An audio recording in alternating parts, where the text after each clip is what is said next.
Shalom, meus queridos, que o Eterno abençoe a todos vós, mais uma vez, em nome de Yeshua HaMashiach. Nós estamos iniciando o nosso programa, mais um dia 10 do 13, vocês ouviram aí Halevim, com Yaseh Shalom, uma belíssima canção, uma canção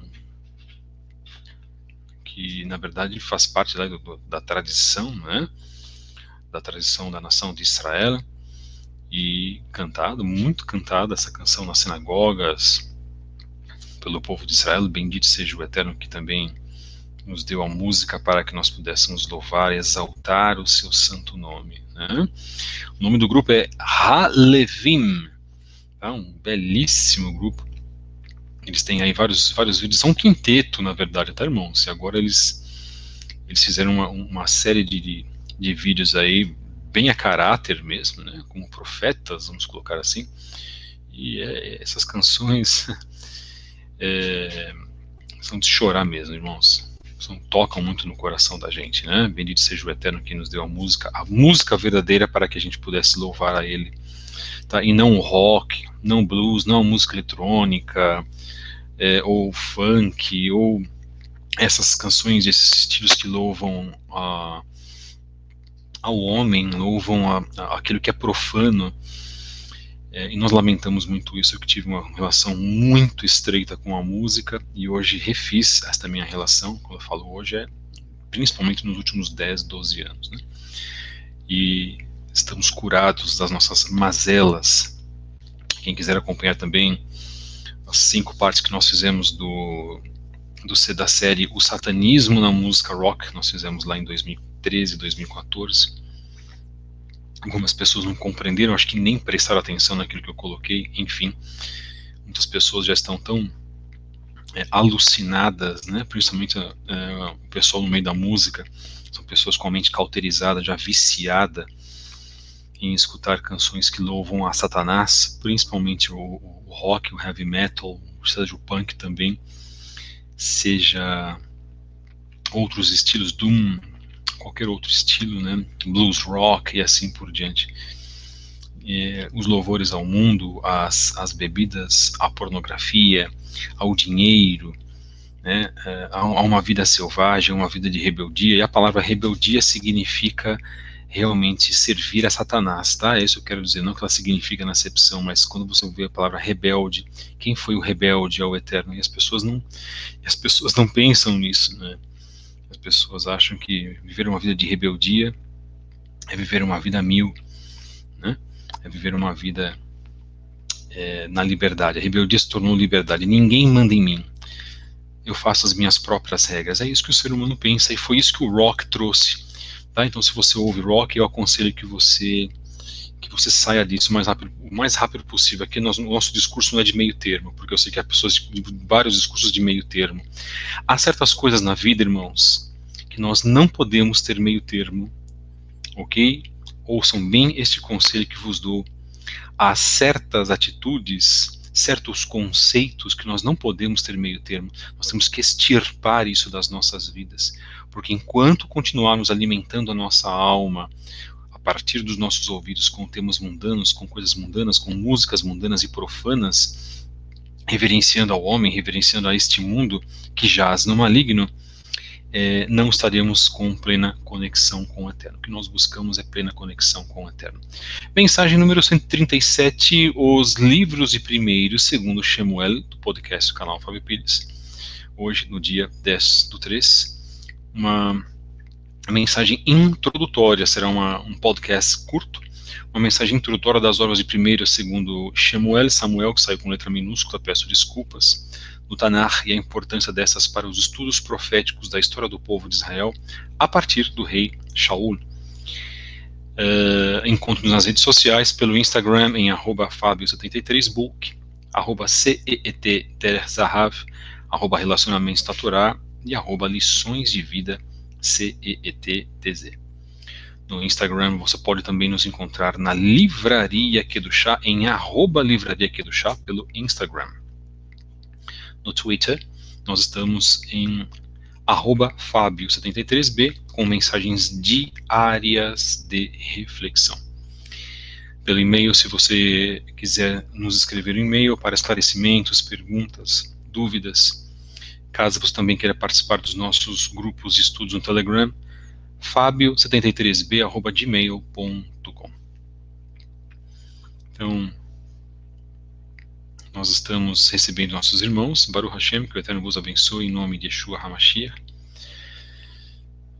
Sugiro que as pessoas foquem no tema, tá? Por favor, foquem no tema que nós vamos desenvolver hoje. Por que eu falo isso? Porque simplesmente é isso que nós estamos aqui para isso, não é? Baruch Hashem, lembrando que amanhã à noite estaremos com o nosso irmão Felipe Cunha, do canal Orochi Felipe Cunha Oficial. Vamos abordar um tema muito importante e muito surpreendente, inclusive, tá?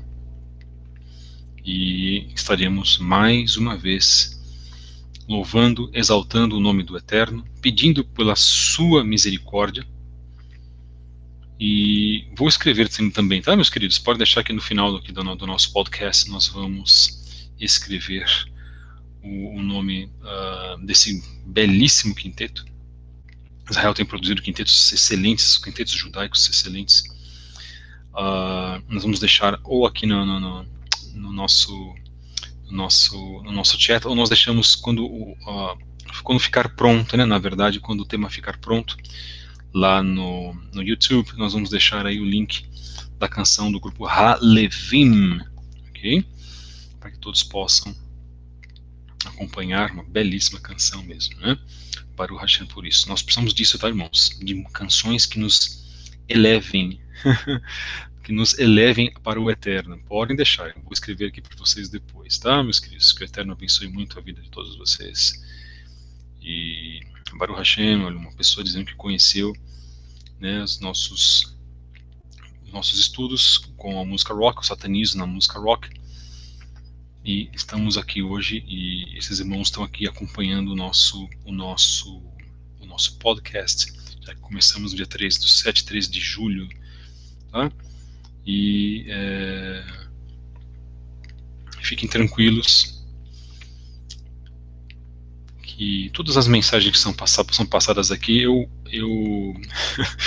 vejo o chat sim, tá, irmãos? É o que eu estou fazendo agora, exatamente agora. Eu vou passando, né, essas lâminas, né?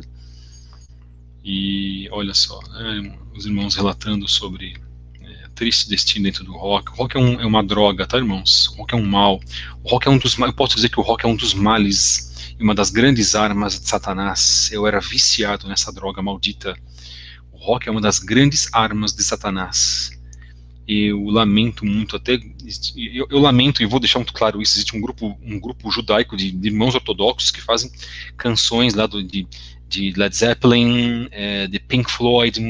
Será que eles não sabem que essas canções são voltadas para a nova era? Aí eu respondo, não sabem não, porque na verdade está fluindo o prazer deles em reproduzir essas canções. Não podemos reproduzir aquilo que é do mundo, nós temos que reproduzir aquilo que é do Eterno, irmãos. Então, quanto mais você flexibiliza, quanto mais você relativiza as coisas, mais provavelmente você pode estar sujeito às coisas do maligno e sem saber, e sem sentir, inclusive. E brechas que são abertas nas nossas vidas, shalom, meus queridos amados irmãos, brechas que são abridas nas nossas vidas, né?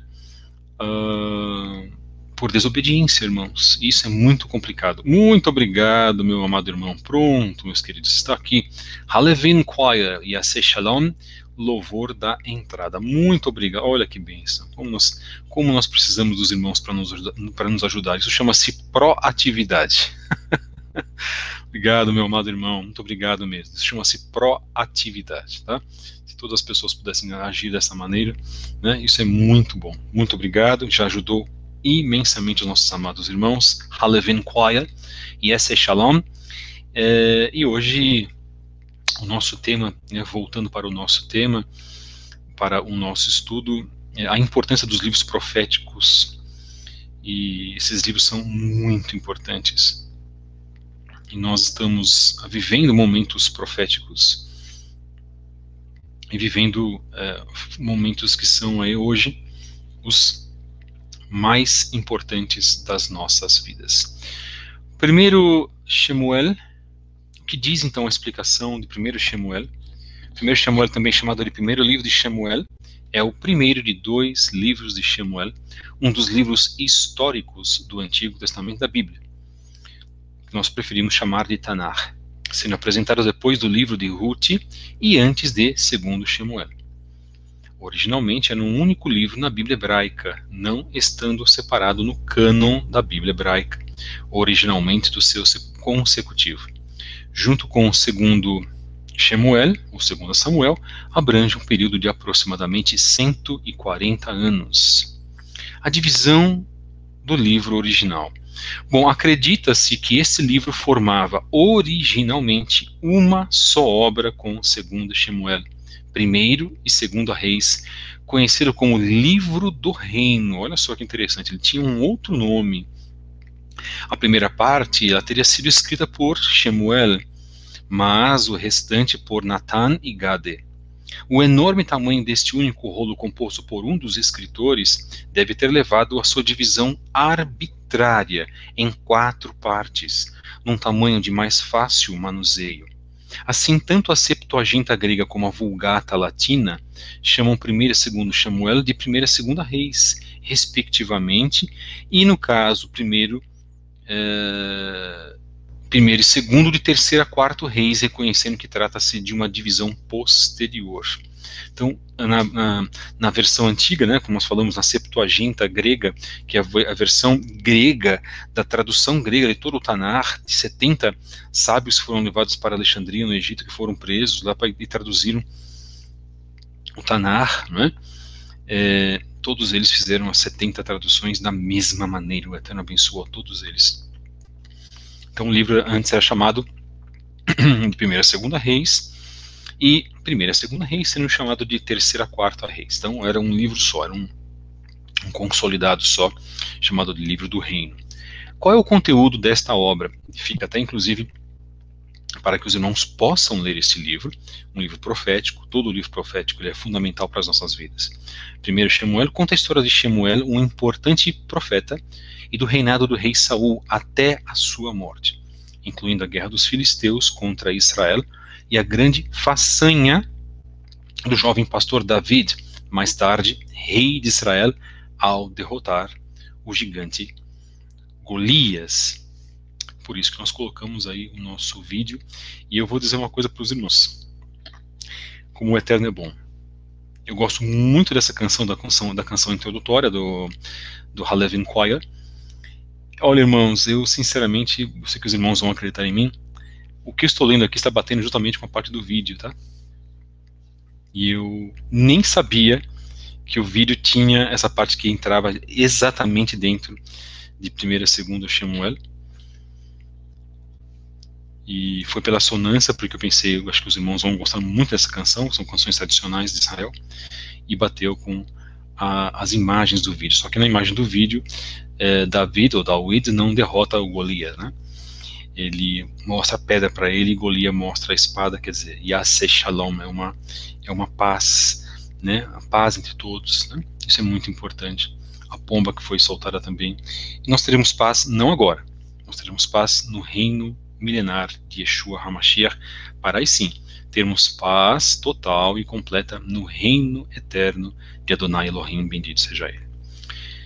Bem, primeiro Shemuel conta a história de Shemuel, um importante profeta do reinado do rei Saul até a sua morte, ou do rei Shaul HaMelech, incluindo a guerra dos filisteus, os Plishtim, contra Israel, e a grande façanha do jovem pastor David, ou David, mais tarde condecorado como rei de Israel ao derrotar Golias.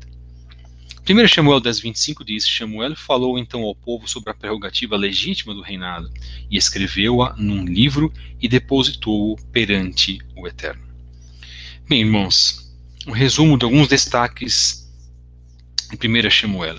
Dentro desta obra de 1 Shemuel, o Eterno escolhe Shemuel como profeta em Israel, capítulo 1, verso 1, até o capítulo 7, verso 17. Shaul torna-se o primeiro rei de Israel, capítulo 8, verso 1 até o 15, verso 35. David obtém destaque, enfurecendo Shaul, capítulo 16, verso 1 até o capítulo 20, verso 42. Depois, David torna-se fugitivo, capítulo 21, verso 1 até 27, verso 12. O reinado de Shaul chega ao fim, capítulo 28, verso 1 até 31, verso 13. Quais são as interpretações modernas desse contexto histórico? Bem, para entender a parte histórica dos livros de Shemuel, torna-se necessário conhecer a história bíblica desse período. As 12 tribos de Israel achavam-se desorganizadas e o perigo em comum obrigou-as a unirem-se. A conclusão lógica deste processo seria o estabelecimento de uma monarquia centralizada. Bom, esta obra relata então a existência de duas visões opostas sobre o surgimento da autoridade política central. A primeira é contrária e hostil à monarquia. Está marcado em 1 Shemuel capítulo 6, verso 1, 1 Shemuel capítulo 10, versos 17 a 27. E era a visão mais democrática das tribos do norte, que viviam em terras mais produtivas. A segunda visão, ela é favorável à monarquia, como está marcado em 1 Shemuel capítulos 9, de 1 a 16, 1 Shemuel capítulo 11, verso 1, e representa a visão da tribo de Judá, que vivia em terras menos produtivas. Considerando as duas versões, podemos concluir que a autoridade é um mal necessário, embora justificável. Ela pode ser absoluta, explorar e oprimir o povo, e ao mesmo tempo um dom de Elohim, uma instituição mediadora que deve representar, isto é, tornar presente o próprio Elohim, único Melech, único rei que liberta e governa o seu povo. Nós vamos falar sobre isso amanhã, tá, irmãos? A respeito de um Estado teocrático em oposição a um Estado democrático, por exemplo. Os inimigos territoriais de Israel, Moab, Edom e Amon, também haviam se organizado em forma similar antes que os israelitas chegassem a Canaã. Outro inimigo de Israel, a Assíria, também tinha um governo monárquico. Os reis de Israel são retratados nestes livros como cabeças legais e visíveis de um Estado nacional organizado. Mas compreende-se que a transição não foi abrupta, mas seguiu-se de forma gradual. Logo depois do período dos juízes, o Eterno escolhe o rei de Israel, Shaul.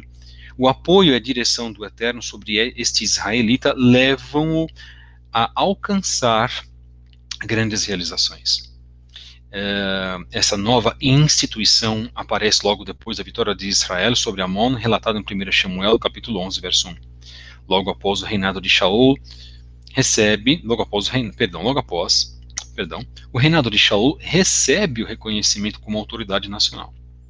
Apesar da direção teocrática que a Bíblia outorga aos reis de Israel, percebe-se que houve um desvio de proceder da parte de muitos destes reis, o que incluiu o rei Shaul. Segundo a Shemuel.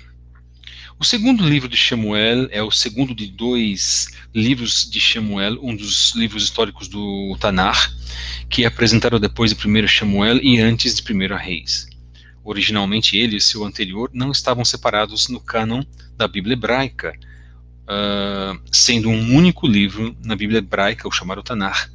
Junto com o 1 Shemuel, ele abrange um período de aproximadamente 140 anos. Possui 24 capítulos. Divisão desse livro, irmãos, segundo Shemuel. Acredita-se que este livro ele formava originalmente uma só obra com 1 Shemuel, 1 e 2 Reis, conhecido como o Livro do Reino, como falamos anteriormente.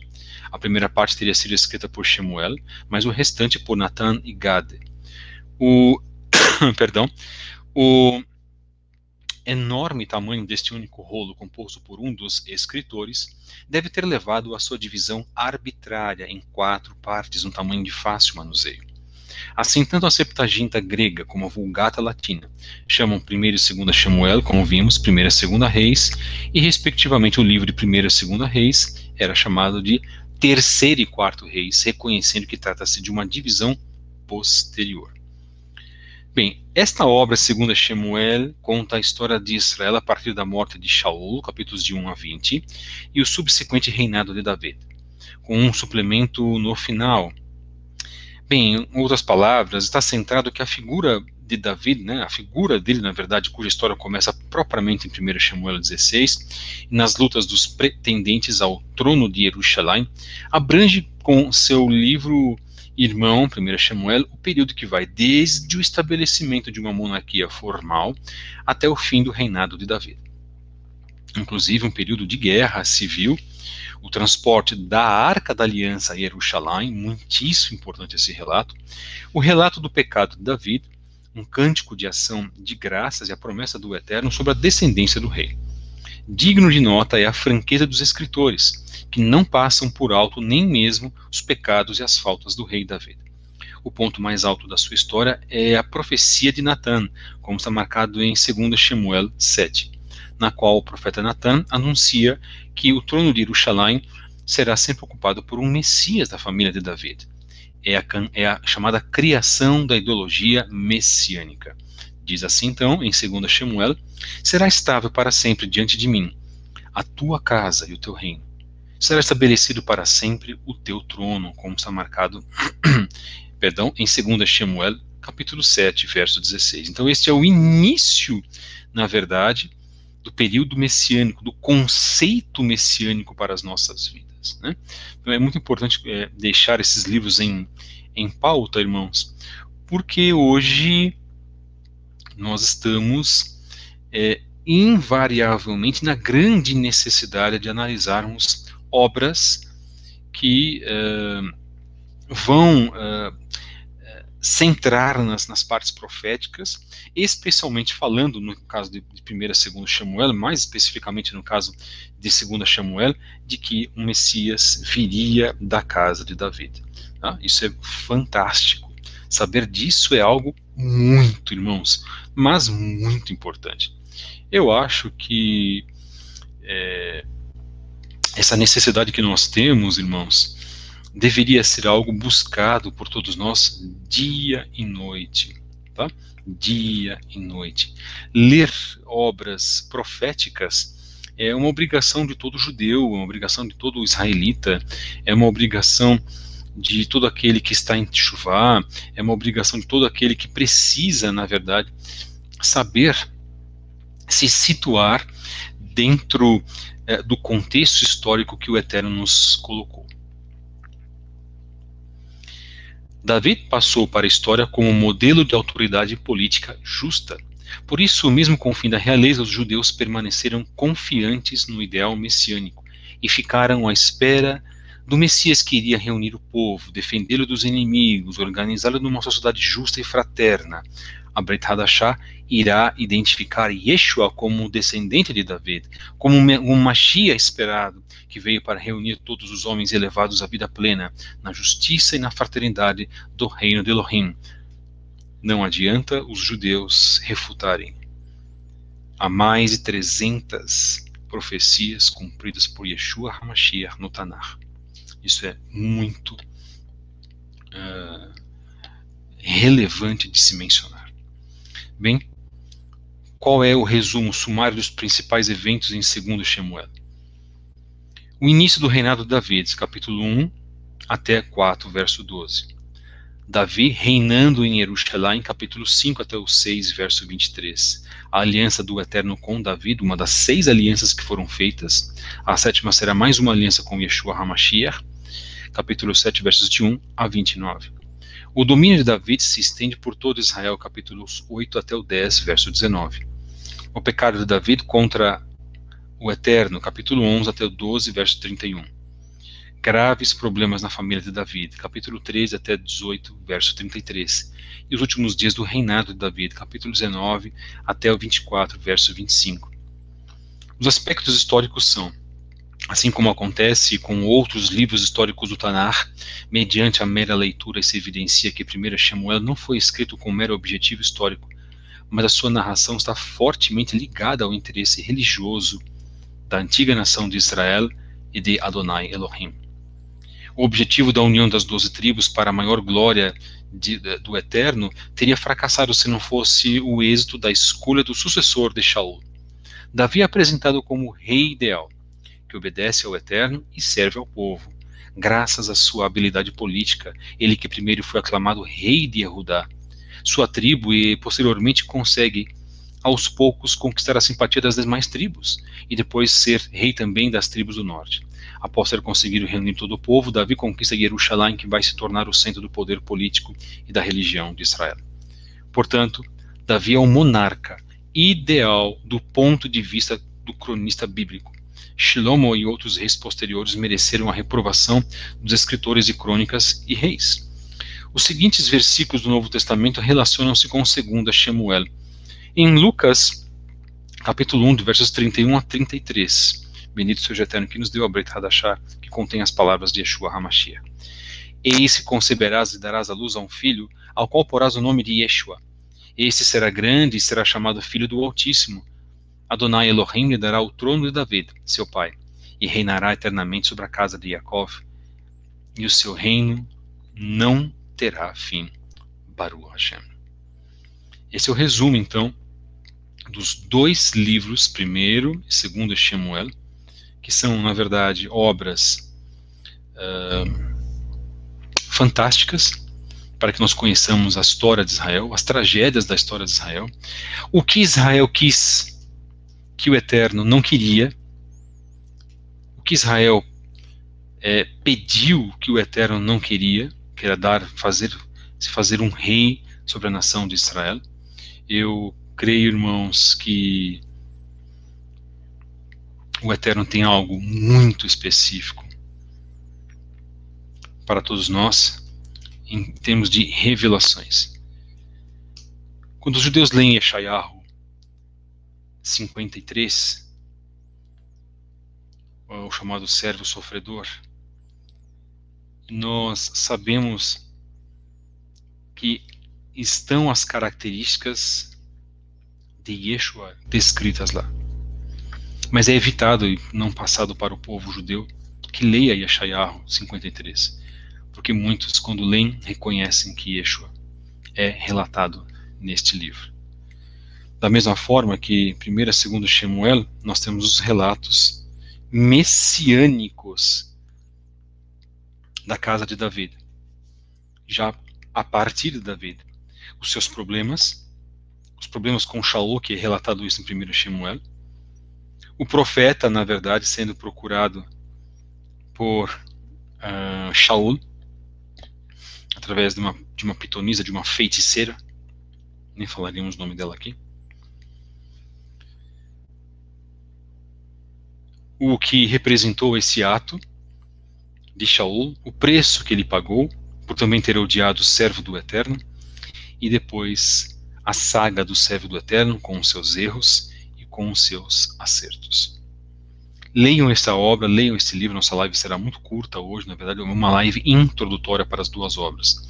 Leiam esta obra, que forma um bloco só, 1 e 2 Samuel, para que a gente possa também fazer as devidas reflexões e trabalhar sobre os conceitos messiânicos que estão incrustados na figura de Yeshua HaMashiach. Nós começamos hoje, na verdade, a fazer trabalhos sobre obras proféticas, tá, irmãos? Então, os nossos trabalhos de podcast estarão mais focados, mais concentrados em temas proféticos. Também outros temas podemos abrir Hadashah também, mas nós precisamos falar de profecias, porque nós estamos vivendo grandes profecias bem embaixo dos nossos narizes. Que o Eterno vos abençoe mais uma vez, meus amados irmãos, em nome de Yeshua HaMashiach, um podcast para iniciarmos um assunto muito importante.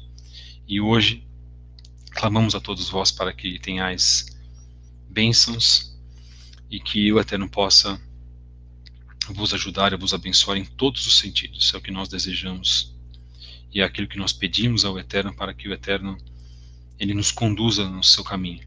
Mas para que o Eterno conduza-nos para o seu caminho, irmãos, nós precisamos querer e precisamos fazer o quê? Esforços para isso. E se nós não fizermos esforços, não teremos a maneira correta, não teremos o galardão correto, não teremos a forma, né, o modo correto de saber louvar ao Eterno, através da renúncia, através, na verdade, de uma vida voltada, e é que nós precisamos fazer, teoricamente, voltadas para a Kedushá, para a santidade. Que o Eterno abençoe a todos vocês mais uma vez, meus queridos. Fico muito contente por sempre passar essas mensagens para vós. Hoje, repito, uma live bem mais curta, mas que é não menos importante, porque as obras que nós estudamos são obras fantásticas. Shalom Aleichem, que o Eterno vos abençoe mais uma vez. Se o Eterno nos permitir, voltamos amanhã para mais um trabalho. Temos alguns trabalhos aí em atraso, e nós vamos repor esses trabalhos e vocês vão sabendo aí dos horários que nós vamos realizar os trabalhos. Amanhã você pode acompanhar também às 21 horas no canal Fábio Pires, aqui a conversa que nós vamos ter, tratar de um assunto muito interessante, eu e o Orochi Felipe Cunha, o irmão Felipe Cunha, nós vamos trabalhar um assunto que pode ser muito relevante também para a sua fé e que vai trazer esclarecimentos. Shalom Aleichem, muito obrigado, meus queridos, que o Eterno nos abençoe, muito obrigado por acompanharem essa programação aqui no podcast do canal Fábio Pires.